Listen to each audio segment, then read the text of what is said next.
Hi class, we're going to start this session on legal aspects of healthcare informatics. We're also going to be looking at some of the security issues that we might see in healthcare with trying to, for confidentiality and securing privacy. So one of the first things that we're going to talk about is we're going to describe the purpose of the health information technology for economic clinical health. So a big long word for high tech. So that is the acronym for this act. It was created in 2009 to further help with the HIPAA law. So we're going to explore how high tech assisted with enhancing the security and privacy protections of HIPAA. So anybody that has been in healthcare or has heard about HIPAA from other courses, we're going to be kind of describing the purpose of why it came about. And it started in 1996 by President Clinton. And so we're also going to determine why or how the HITECH Act impacted HIPAA. So why did it have to come about and what progressed after that? So again, we're going to look at some basic security terminology in this next slide here.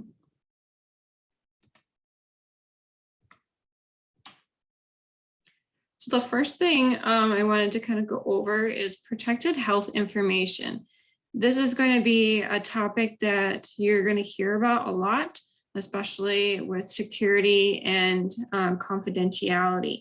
So examples of protected health information can be simply the person's name, definitely anything that would identify them, right? So their birth date, anything specific to their account or a fax number.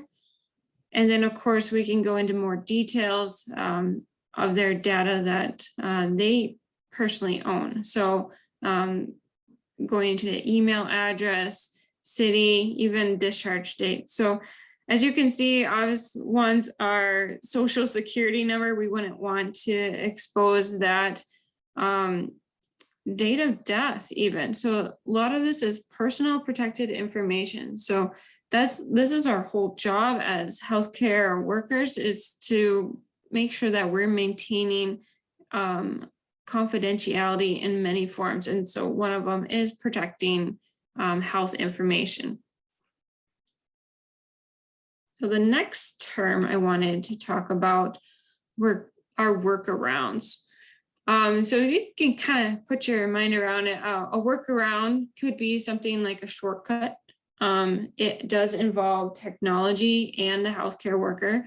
And usually the healthcare worker is trying to find or fix a problem that is a workflow issue. So something that's either cumbersome or that is not working. And so now they're trying to find a new solution to that. So part of workarounds is not just to find a means to an end, but we want to fix it, right? We do not want people to keep doing workarounds if that's going to cause a safety issue. So looking at this picture to the right, we have a person here. They might have an identification source, but you're usually working with a group of people. So whether it's a pharmacist, physician, nurse, they all have some kind of aspect of how they're going to do their task for the day. So a COW, so they call it a COW, a computer on wheels, is usually one way that we can access personal or protected information of a patient. Also Palm Pilots or laptops. So I have a couple examples I wanted to show from this article. I'm going to try and click on it first, and we'll see if it comes up. So this is one example of how healthcare workers can create workarounds in acute care setting. So with definition, again, perceived workflow hindrance. So something that they need to do more quickly. So they might have workarounds like violation, so violation of a policy, deviation from practice. They might be trying to problem solve, or it could just be simply they need to get around this. So we'll see them implement different workarounds related to patient care. So I wanted to kind of look at the patient safety aspect of this. So if we scroll down, some of the workarounds have that negative kind of conception. So we're going to look at a couple examples here.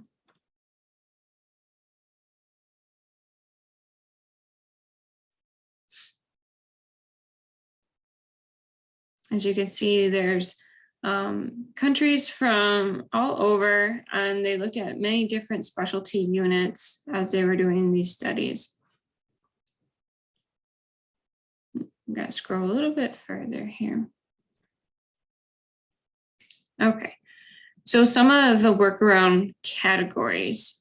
So usually it had to do something with a barcode medication administration. So you're going to see this abbreviation BCMA. So pretty much if you looked at some examples, so let's go to the first one.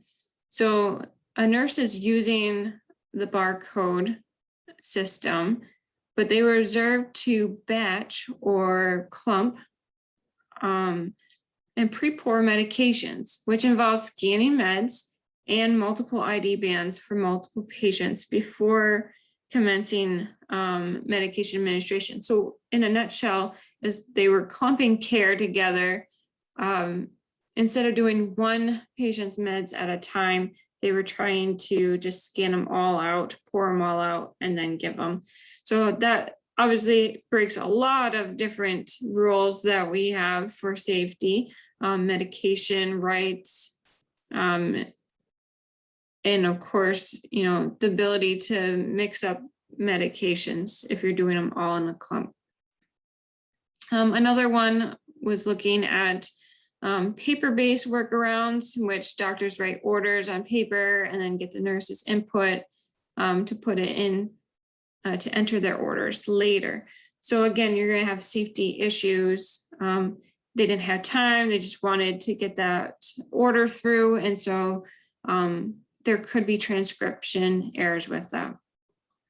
Other workarounds, say the system went down and now they're trying to fix, so trying to do more like a paper chart, it looks like, and indicate that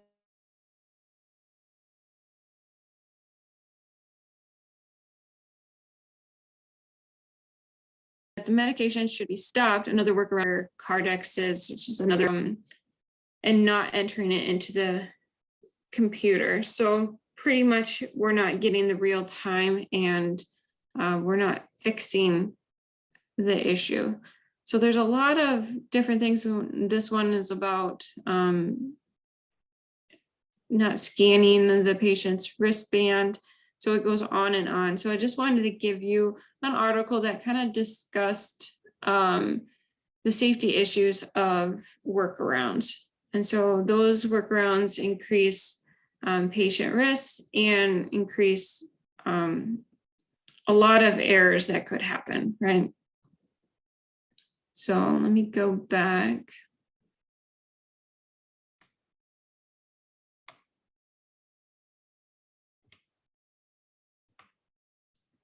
Another one is breaches. So I kind of want to talk about how breaches had an effect on errors and legal issues. So when a patient's private information is disclosed to a third party without their consent.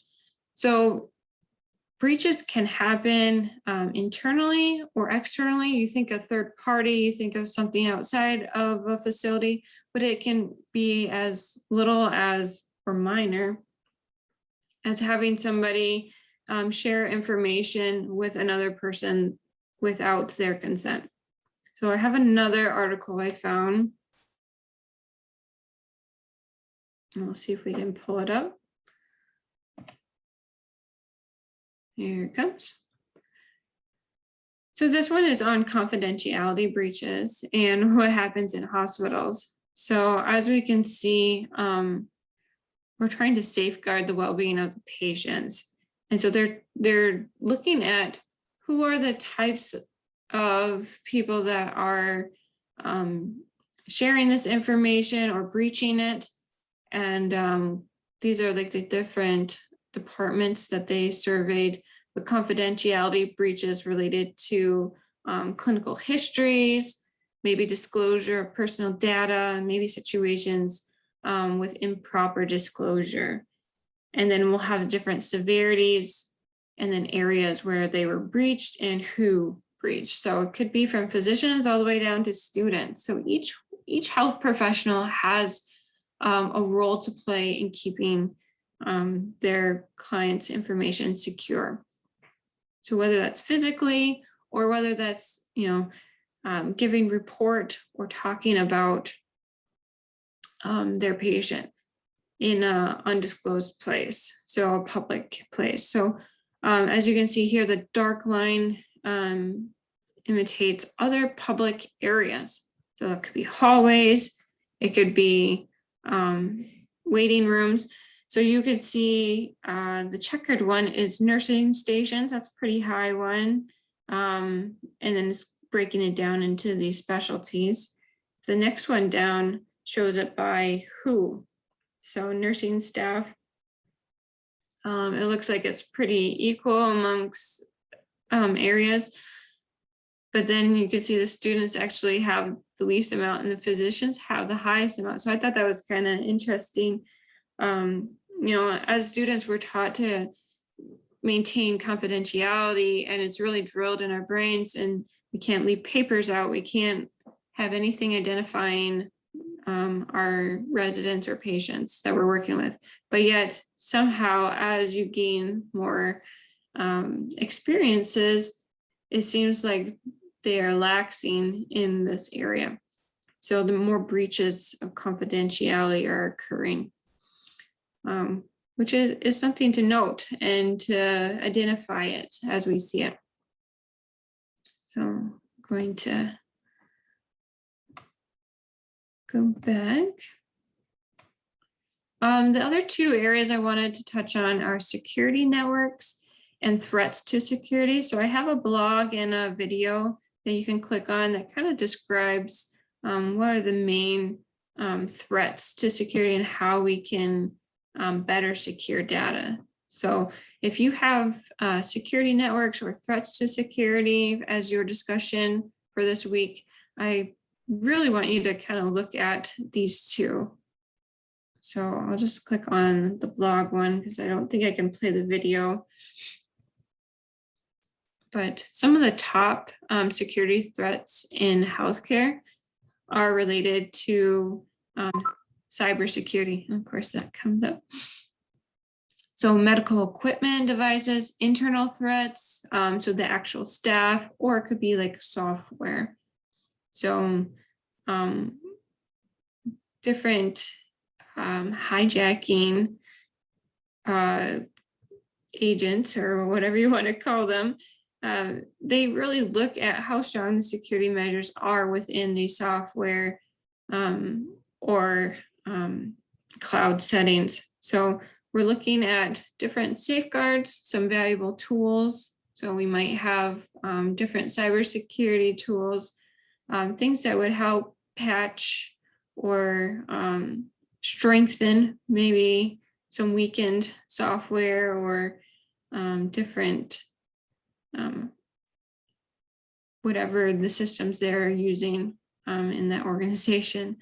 So continue to, the more you have things that are on clouds or different types of tools, you want to make sure that they're each equipped and have a way to check for security. So another way for healthcare workers is to have their own ID, passwords, maybe even a biometrics type of system where they would log in with their fingerprint. So, or a retinal exam, different ways to the biometrics can just really help with security of who is accessing what. Of course, we don't want to give out passwords, and we don't want to share any access codes or anything like that. So a lot of things could happen internally.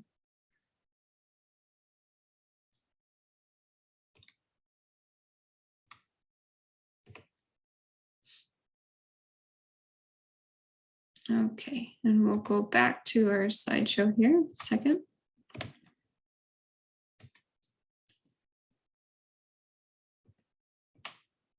So let's talk a little bit about high tech. So healthcare professionals really need to be familiar with why it all started, and some of the provisions that the law has provided. So high tech really became evident after HIPAA. HIPAA began in 1996, and it really was to monitor physicians in hospitals. The HIPAA really focused on enhancing information exchange, like making sure that there were consequences if you did not follow it. It tried to reduce fraud, abuse, and it tried to reduce the waste in healthcare systems. So it actually helped, if you had somebody with one job and they had insurance, that if they switched to another job, that could easily be transferred. So it helped with that portability of health insurance. It really helped simplify administration functions. So those that provided like claims or reimbursements to Medicare, Medicaid. And so that's the basics. It really tried to reduce fraud, increase the health insurance from one job to another, and to simplify any administrative functions, especially those with claims. We're going to look at meaningful use. That kind of occurred after high tech, especially with electronic health records. So high tech really impacted how electronic health records were being managed and maintained in security. And we'll continue with that. One way that we kind of govern the High Tech Act was looking at the Office of National Coordinator for Health Information Technology. So this position really looked at several roles. So it improved healthcare quality, it reduced costs of healthcare, improved health, like reducing disparities, and it did help secure patient health information. So we're looking at it as a global view, that we have this coordinator that's kind of overseeing all of this.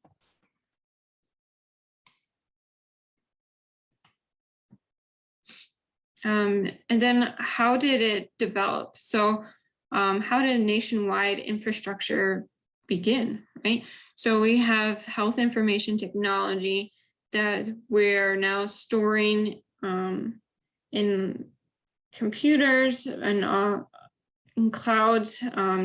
There's a lot of different like software going on, making it kind of complex. So we have to have a way of tracking and strengthening this.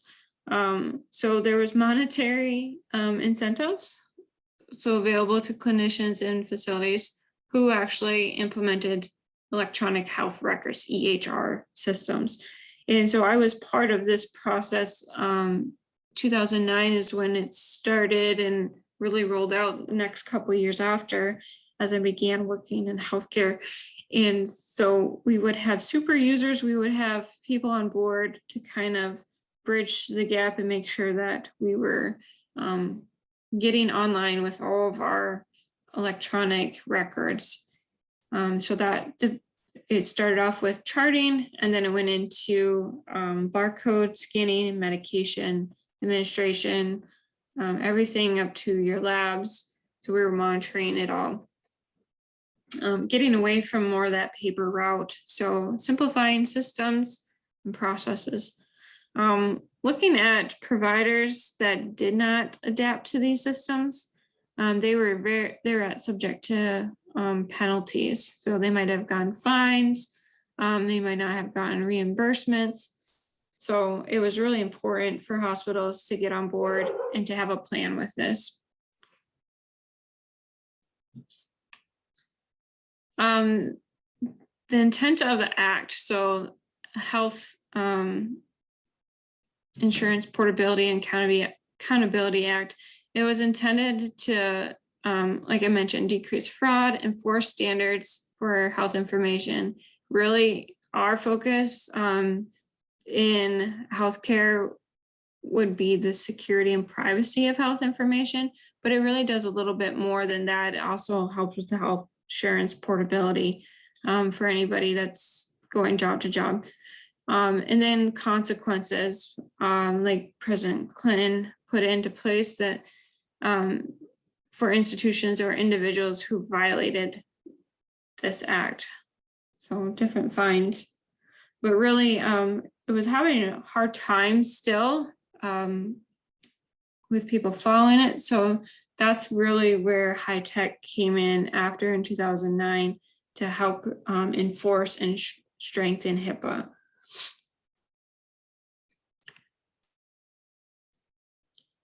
So compliance was a huge issue. Privacy and security rules kind of governed after that. And then they really looked at the security of PHI and improving privacy and security of patient health information. So by looking at the requirements of HIPAA, they really just strengthened and enforced it. So goals: increase protection for public health, improve healthcare quality, and reduce costs of healthcare were the goals of HITECH. A couple other areas I wanted to discuss: potential legal issues with technology. So when we talk about bring your own device, a lot of healthcare organizations don't encourage that because if you're bringing in your own devices, you're kind of opening it up for downloads and suspicious activities. So downloads would increase your risk for viruses if you had a device that was not secured or didn't have those safety checks to it. So they have policies actually restricting the use of it. So some of those policies are actually called acceptable use policies. So it's within an organization, and they typically restrict any type of device that would be able to download files. They might even block different websites so that you're not downloading something and then you'll get a virus after that. So that's pretty much the acceptable use policies. And then anywhere you go, you're going to see social media use policies. Professionals engaging in social media, they just have to be very careful that they don't breach confidentiality. Say we live in a rural community and we say, oh, I had a long shift or whatever, and I took care of a critical care patient in the ICU. Now, typically that's pretty broad, but you wouldn't want to share any photos. You wouldn't want to share any information about even your day, your shift, because that can be tracked and people know in a small community. So even in a larger community, it's still not acceptable. So we just have to be cautious and look at your professional organizations for their social media policies. So we might even have one in different departments at like state. Medicare Access and CHIP Reauthorization Act. So this began after meaningful use. So it kind of went in a pattern here. We started with HIPAA. That was kind of like our baseline for any laws or acts. And then we went into, so that was 1996. And then we went into HITECH in 2009, and that strengthened HIPAA, right? We have, increased notifications of any breaches. We have increased guidance of how to secure our health information.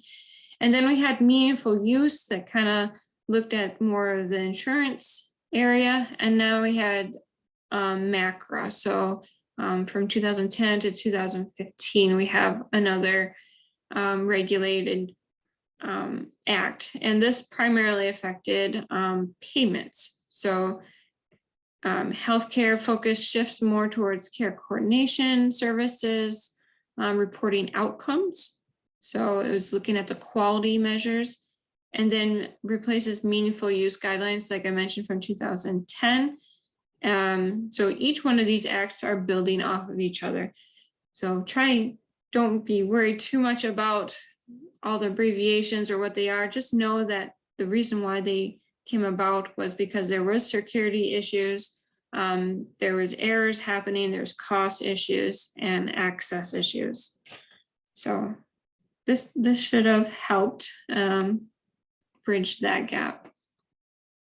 Medical devices are all regulated by the FDA. So any devices designed for the healthcare, like diagnosis of a disease or any condition or treatment or prevention, they're all regulated. So any type of apps or things that aren't considered medical devices are not regulated and could be subject to fines if that is relied upon. So in general, what I wanted you to get out of this quick PowerPoint was that there are a lot of legal aspects that were designed on purpose for safety.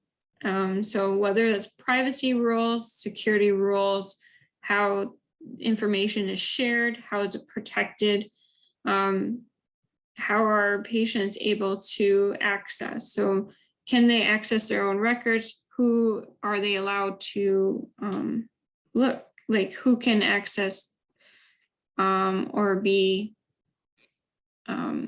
given permission, I guess is what I'm trying to say. So if I had a parent that I wanted them to know about my medical information, I would have that filled out and addressed legally. So whether it's a form saying permission regarding what areas, so I could be very specific in what I allowed them to be able to see. And that goes for myself too. If I wanted to access my own information, I would have to sign paperwork for that. So there's legal aspects to securing that.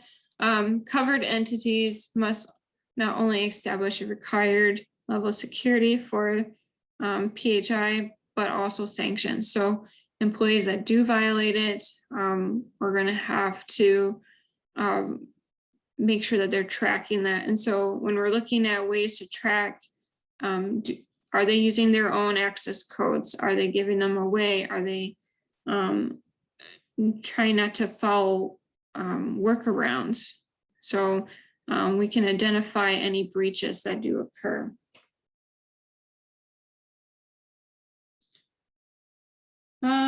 And then last, just being more aware globally of the need for privacy and protections of the personal health information. So I say personal, but it is protected health information, but usually that's how I remember it, is by the personal information.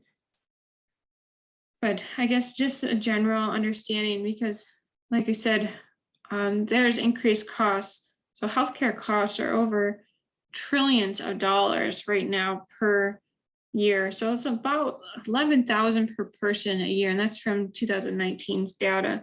So if we're looking at at least over 2 trillion a year in healthcare costs, we need to be globally aware of issues like privacy, workarounds, ways that we can use our systems effectively to reduce error, so safety. So I just kind of wanted you guys to know about the basic laws that are out there. What are breaches? What are workarounds? What are things that we can be cognizant of to follow these policies? And so you're going to be comparing some of these subjects that we talked about today with your your 3 articles that you're going to read. And I hope we have some great discussions about that. And then the last is just some thought-provoking questions about the topics that we talked about. So the ethics, what kind of decision-making frameworks would you use? If you saw a health professional using smartphones or other mobile devices, how would you address privacy issues? Or if you see somebody doing something inappropriate, what course of action should you take?